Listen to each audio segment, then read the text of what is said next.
안녕하세요. 모드텍스의 손금표 세무사입니다.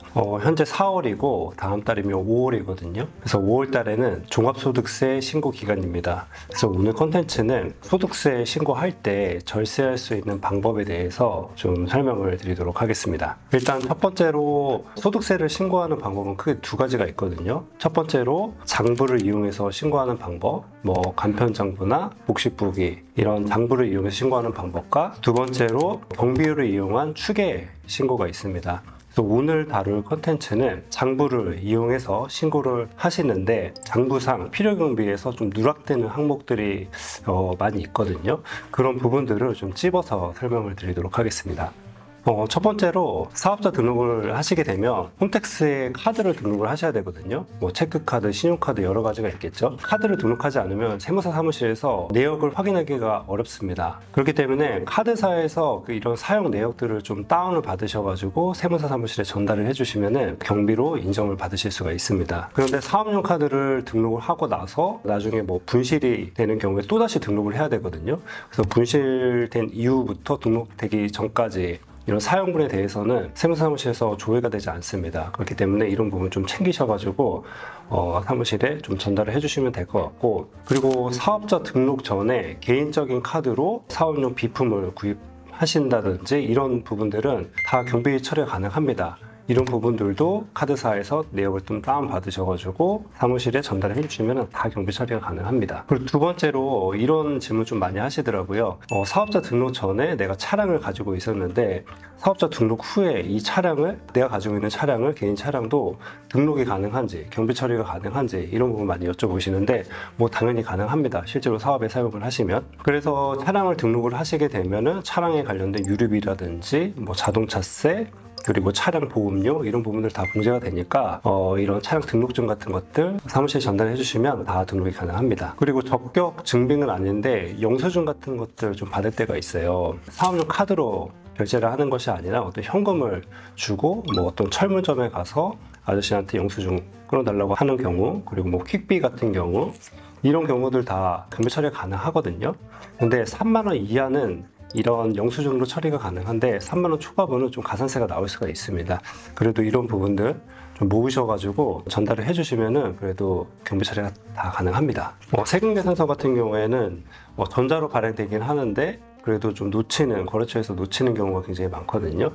그런데 이런 부분들을 세금계산서 발급받은 내역들을 세무사 사무실에 좀 요청을 하게 되면은 내역을 좀 보내줍니다. 그런 부분들을 좀 거래처별로 소팅을 해서 좀 빠진 부분이 없는지 월별로 좀 체크를 하셔가지고 만약에 발행이 안 됐다 싶으시면은 이런 부분들 추가로 요청하셔가지고 발행 받으시면 됩니다. 그리고 사업자 대출 같은 경우에 사업자 대출에 대한 이자 비용도 다 경비 처리가 가능하거든요. 그래서 이런 사업자 대출에 대한 이런 증빙 같은 것들 세무사 사무실에 요청을 전달을 해주시면 다 경비 처리가 가능합니다. 그리고 이자 비용도 경비 처리가 되지만 만약에 추가적인 대출을 생각을 하시거나 대출 연장 같은 경우가 있을 수가 있는데 이런 경우에 실제로 은행에서 이렇게 조회를 했을 때 나오는 잔액과 장부상 대출 잔액과 좀 맞지 않으면 대출이 승인이 좀 거절될 수가 있거든요. 그렇기 때문에 이런 부분도 좀 꼼꼼하게 챙기시는 게 좋습니다. 그리고 보험료 같은 경우에는 사업장 화재 보험료, 차량 보험료 같은 것들이 있을 수가 있는데 이런 품목들은 거의 다 면세 품목이기 때문에 어떤 증빙이 없습니다. 그렇기 때문에 거래 계약서, 그리고 보험 증권 같은 것들 첨부해서 보내주시면 됩니다. 그리고 경조사비 같은 경우에는 직원한테 지출한 금액 같은 경우에 복리후생비가 되겠고요. 거래처한테 지출한 경조사비 같은 경우에는 접대비에 해당되게 됩니다. 이 접대비에 해당되게 되면 청첩장이나 부고장 같은 것들, 요즘에는 캡처 같은 걸로 증빙이 가능하거든요. 이런 것들 좀 모아서 세무사무실에 보내주시면은 건당 20만 원까지는 어떤 적격 증빙 없이 이런 캡처 화면만으로도 접대비 처리가 가능하거든요. 그래서 이런 거 모아서 한꺼번에 좀 보내주시면 됩니다. 접대비 같은 경우에는 다 되는 건 아니고요. 다른 접대비와 합쳐서 3,600만 원까지 중소기업은 경비 처리가 가능합니다. 그리고 홈택스에서 보시면은 연말정산 간소화 자료를 PDF 파일을 좀 다운을 받으실 수가 있습니다. 이게 좀 근로자만 하는 거라고 생각이 드실 수도 있는데 사업자분들한테도 굉장히 유용하게 쓰일 수가 있거든요. 예를 들면은 사업용 신용카드와 그리고 연말정산 간소화 PDF 자료에 나오는 신용카드 사용액을 좀 비교를 해서 차이가 많이 난다고 하면은 뭐 사업용 신용카드의 뭐 사용액에 문제가 없는지 좀 확인해 볼 수도 있겠고요. 그리고 연말정산 간소화 PDF 파일에 뭐 누락농산 공제, 개인 연금 저축 적립액 같은 금액들도 다 나오거든요. 그리고 기부금도 나오게 되고요. 그래서 이 연말정산 PDF 자료를 좀 참고해 주시는 게 좋습니다. 지금까지 장부를 작성해서 필요 경비에서 좀 누락될 수 있는 항목들을 제가 설명을 드렸고, 이제부터는 제가 소득세법상 소득 공제와 그리고 세액 공제, 세액 감면 등에 대해서 좀 설명을 드리도록 하겠습니다. 소득 공제는 제가 앞서 말씀드린 어떤 필요 경비의 개념이라고 보시면 될 것 같고, 그리고 세액 공제는 필요 경비에서 세율을 구패한 어떤 세금에서 빼주는 개념이라고 보시면 될 것 같습니다. 그래서 부양가족 기본 공제에 대해서 좀 살펴보도록 하겠습니다. 부양가족이 있는 경우에 일정 요건에 해당되면 1인당 150만 원씩 소득 공제를 하게 됩니다. 내용을 한번 살펴보면 배우자 같은 경우에는 나이 제한은 없고요. 1년에 24년도 소득 금액이 100만 원 이하일 때 150만 원의 소득공제가 가능합니다. 그리고 직계 존속, 뭐 어머니, 아버지, 할아버지, 할머니 같은 경우에는 소득 금액이 100만 원 이하이고 나이가 60세 이상이어야 합니다. 그래서 2024년도 기속 기준으로 1964년 이전 출생자만 가능합니다. 그래서 1964년 그리고 포함해서 63년생 이렇게 등등등 가겠죠. 그리고 직계 비속 같은 경우에는 20세 이하여야 되고 소득 금액이 100만 원 이하여야 됩니다.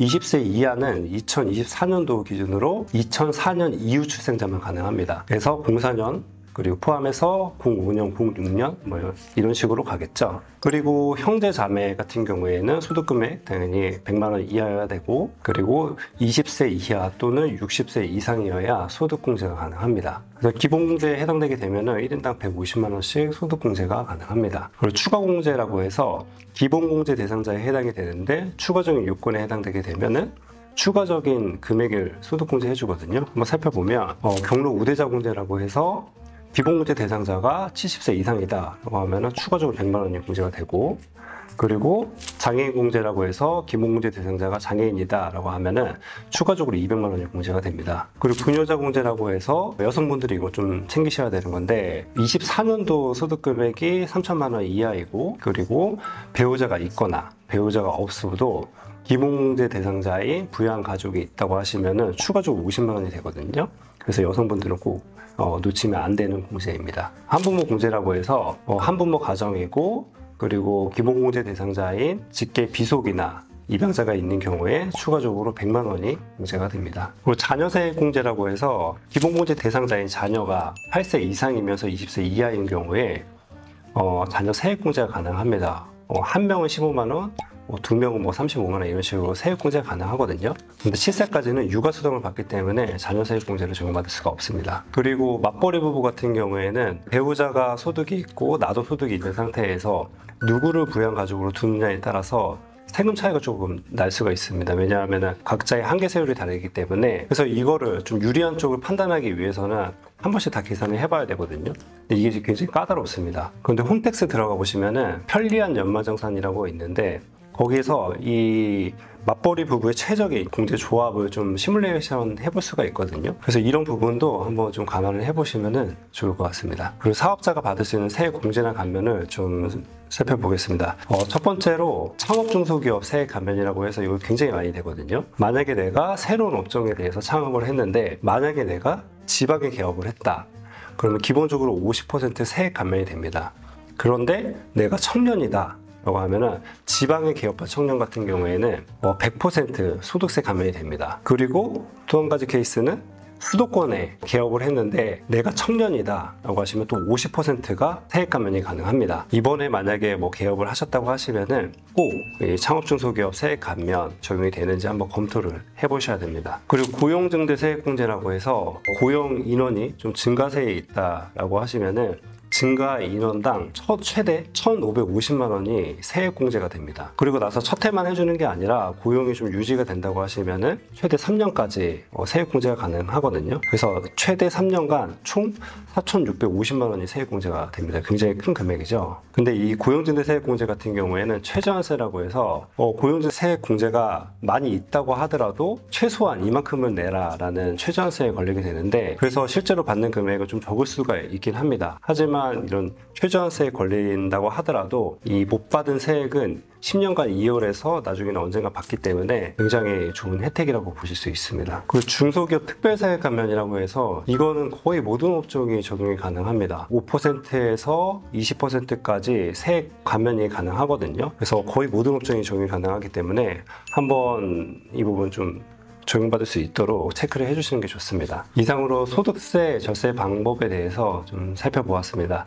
저희 모두택스에서는 소득세 신고 대행도 도와드리고 있으니까 카카오톡 채널을 통해서 접수해 주시면 됩니다. 이상으로 송금표 세무사였습니다. 감사합니다.